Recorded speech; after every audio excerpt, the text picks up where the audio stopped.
Shalom, shalom, brahot, Shabbat shalom, mevorah lekulam.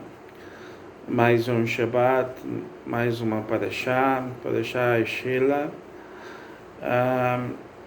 E vamos comentar aqui, examinar as reações de Moshe Rabbeinu. Moshe Rabbeinu, nosso mestre Moisés, e foi escolhido por Hashem, para ser o Mashiach naquele momento, ungido para libertar o povo judeu da escravidão do Egito. Antes de começar a explicação, quem não se inscreveu no canal, se inscreva. Se gostar do vídeo, deixe seu like. Se não gostar, deixe seu dislike. Mas interaja para que o YouTube veja que tem esse vídeo um pouco relevante. E transmita para mais pessoas. E para quem não sabe, eu faço tratamento de câncer. Eu sei que ninguém ajuda, mas não custa nada tentar. Vou colocar um pix na descrição aqui, porque eu tenho que tomar medicamentos muito caros, está fora do meu orçamento e devido a problemas dessa doença e outros problemas pessoais, acabei ficando sem condições de me manter nesse sentido. Então, vamos lá. Então, vamos voltar aqui para Parashá. Examinando as reações de Moshe Rabbeinu, tá? Em função aos retim, aos pecados. O que é pecado? A gente tem que entender que pecado no hebraico, na verdade, ele não existe, tá? O termo het, que dá origem à palavra pecado, que é traduzida por pecado, é perda. A gente tem que entender que a perda é a perda de conexão com Hashem. Por quê? Mandamento em hebraico, mitzvah, significa preceito, mandamento, ou como mais, vamos dizer assim, mais aflorado, um significado mais, quer dizer, mais especial, é conexão. Então, uma mitzvah, um mandamento, um preceito, ele conecta você com o Criador. Quando você deixa de fazer a vontade do Criador através de suas mitzvot, nós temos aí o que nós chamamos de perda, a perda da conexão. E essa palavra é het. Se você for num estádio de futebol em Israel, estiver jogando Maccabi Tel Aviv e Hapoel, por exemplo, uma partida aí o juiz marca um pênalti, tá? E o jogador que vai bater o pênalti perde esse pênalti, o que se grita é het, perdeu, né? E perdeu, e aí a gente tem que entender que é uma perda, mas traduzido para outras línguas foi como um pecado. Então, a gente vai observar que devido a esses retim, esses pecados, essas perdas que o povo perdeu a conexão com o Criador, Moshe tentou várias situações para impedir ou pelo menos atenuar a punição daqueles que desacatavam as ordens do Eterno.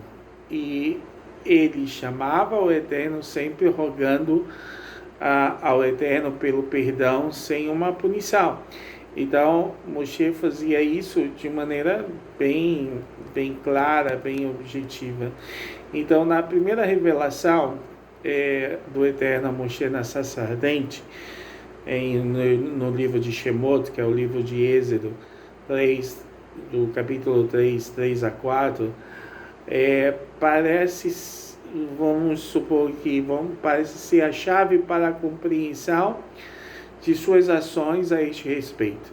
Então, nesta revelação, o Eterno definiu a sua tarefa de tirar o povo do Egito. Por causa de dois objetivos: adorar o Eterno né, no Monte Sinai e devolvê-los à terra de seus antepassados. Durante todo o longo diálogo entre o Eterno e Moshe, não há nenhum indício de seu papel como apaziguador. A ira do Eterno como apaziguador, no caso o Eterno tivesse alguma ira contra os rebeldes. Então, assim, inicialmente Moisés reagiu desta maneira, pelo simples fato dele entender que Deus estava realizando sua redenção. Então, quando o faraó aumentou a carga sobre o povo, negando-lhe palha, Moshe apresentou suas queixas perante o Eterno, porque ele tinha dito a Moshe que ele era o Mashiach para libertar o povo do seu sofrimento e não aumentá-lo. Então, nas margens também do Mar de Juncos, que é conhecido, porque o termo em hebraico lá na passagem é Yansuf. Yansuf é Mar de Juncos. No Mar Vermelho seria Yan Hamela, mas no texto é Yansuf. Então, quando os israelitas foram cercados pelos egípcios de um lado e o mar do outro, pois na verdade era assim que o Eterno havia planejado para demonstrar sua glória, Moshe clamou e ele imediatamente, e também quando o povo reclamou sobre a ele, imediatamente, e assim foi quando o povo reclamou de água, em Êxodo 15, 24, 25, 17, 1, 14, 1 e 4, quer dizer. Então, nesses casos, Moshe tinha o direito de clamar por ajuda, porque as maneiras em que a redenção estava sendo realizada foram fazendo com que o povo viesse a se queixar. Isso, de certa forma, afetou o status quo de Moshe na sua eleição como Mashiach redentor de Israel no Egito. Então, a gente tem que entender tudo isso.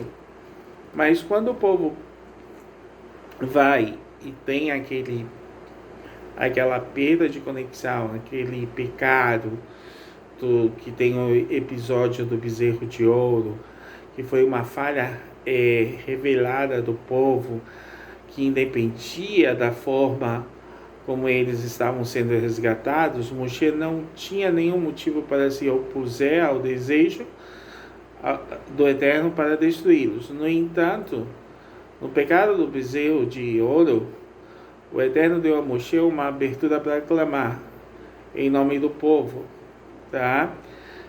tanto que lhe falou a seu plano de destruir o povo, insinuando que Moshe pudesse interceder, dizendo: tenho visto a este povo, e eis que é um povo insubordinável, e agora deixa-me para que a minha ira se acenda contra eles, e os consumirei, e farei de ti um grande povo. Isso está em Êxodo 32, 9 a 10.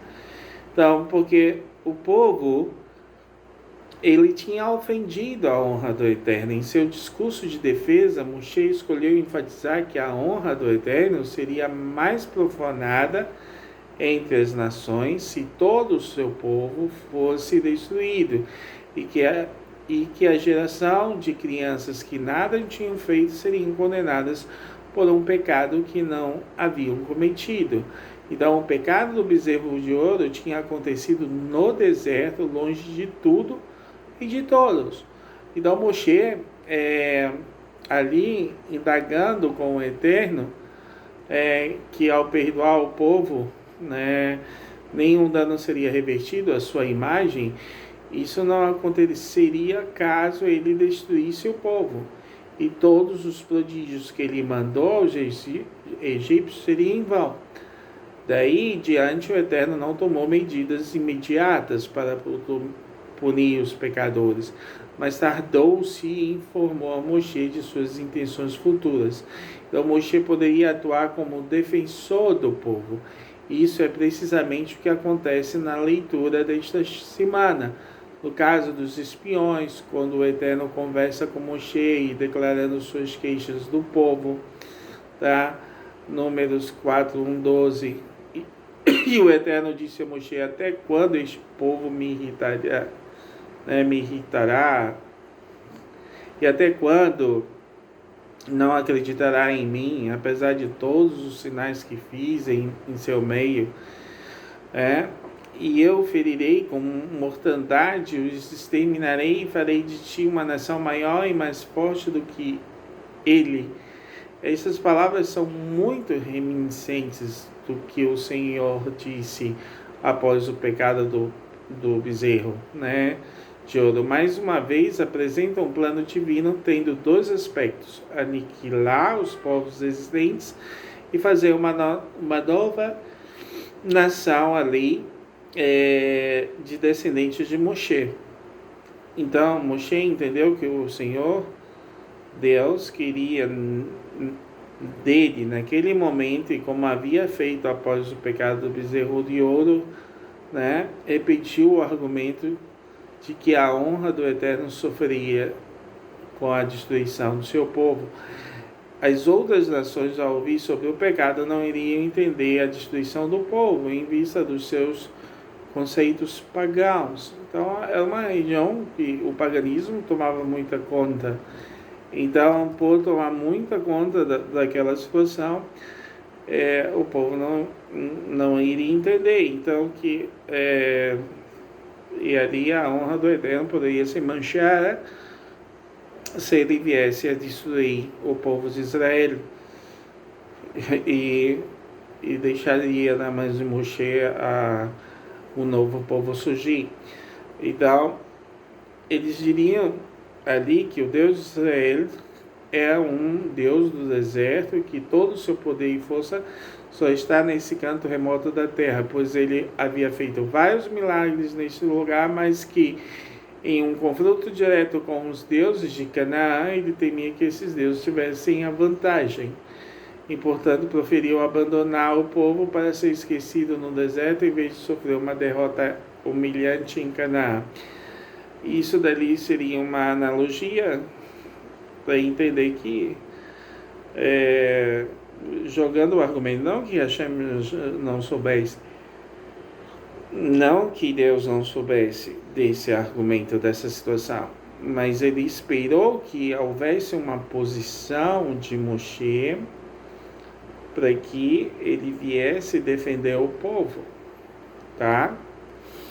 E entender tudo isso. Então, isso ali tem um grande valor, né? Porque ali Moshe se está como um Mashiach, e ali o Moshe tem esse papel de ser quando você é ungido para uma determinada coisa, você tem que cumprir a vontade de Hashem e fazer com que o povo que está lhe seguindo cumpra a vontade de Hashem. E mesmo caso esse povo que está contigo não está cumprindo, é sua obrigação interceder por esse povo. E aí Hashem está falando isso a Moshe, mais uma vez te dou essa chance. Então Moshe, no entanto, ele faz todo esse processo, tá? Ele não poderia se contentar com o argumento da honra do Eterno Deus sendo profanada, uma vez que o pecado dos espiões era maior do que o pecado do bezerro de ouro. Então, neste último, apenas 3.000 pessoas haviam pecado. As pessoas cuja natureza não sabemos dizer, mas no caso dos espiões, a maioria eram dos líderes que pecaram. Então, tem uma questão ali do erro. Eu fiz assim, tá? Mas eu sou contra esse indivíduo, tá? Porque ele defende o Hamas e é contra o povo de Israel, e todos que são contra o povo de Israel são inimigos de Deus, e certamente são nossos inimigos, porque eu sou judeu e sou do povo de Israel, sou da casa da tribo de Levi, da casa de Arão. Então, eu não concordo com esse indivíduo. Mas eu fiz essa mania minha, tá? E não tem nada a ver com esse indivíduo. Então, no caso ali, tá? Voltando aqui a Moshe, tá? O primeiro pecado do bezerro de ouro, temos vários tipos de pessoas, todos eles, essas pessoas ali, a gente não sabe mais ou menos qual são a natureza delas. Poderia ter pessoas ali que eram do Egito também, que saíram como povo de Israel, mas do pecado dos espiões, todos eles eram cabeças, né? Todos eles eram líderes, né? 10 dos 9 das pessoas mais eminentes a quem a Escritura se refere como todos eles eram homens, cabeça dos filhos de Israel, Números 13:3. Todos pertenciam a cada tribo de Israel, né? Então, Números 13:4, e, portanto, Moshe sentiu necessário recorrer a Deus por sua misericórdia e ser tardio em irar-se, como havia se revelado no episódio do bezerro de ouro, assim como contra a magnitude do pecado do povo, ele apelou para a magnitude do poder do perdão do Eterno. Então ele aí diz assim: agora rogo-te, né, se engrandeça a tua força ao Eterno, como falaste, dizendo: o Eterno tardio em irar-se e grande em misericórdia, perdoa a iniquidade e rebelião, e não livra o culpado que não faz penitência, cobra o delito dos pais nos filhos sobre terceiras e quartas gerações, mas porém perdoa, rogo-te a iniquidade deste povo, segundo a grandeza da tua benignidade, como tens perdoado este povo desde o Egito até aqui. Isso está em Números 4, 14, 17, 19. Então, a gente tem que entender o seguinte: líderes, de uma certa maneira, no caso eu como rabino, nós temos que, além de entender que fomos ungidos, o termo Mashiach, ungido, nós também temos que se preocupar com aqueles que estão sob nossa responsabilidade. E, por sua vez, as pessoas que estão sob nossa responsabilidade nos devem honra, porque nós pagamos um certo preço para sempre mantê-los sem nenhum castigo divino, através de clamores que fazemos todos os dias por vocês. Então, saibam sempre disso. Esse é o papel de um ungido de Deus. E sempre agir com humildade. Mais tarde iremos falar sobre humildade e eu vou fazer o ensinamento sobre a humildade.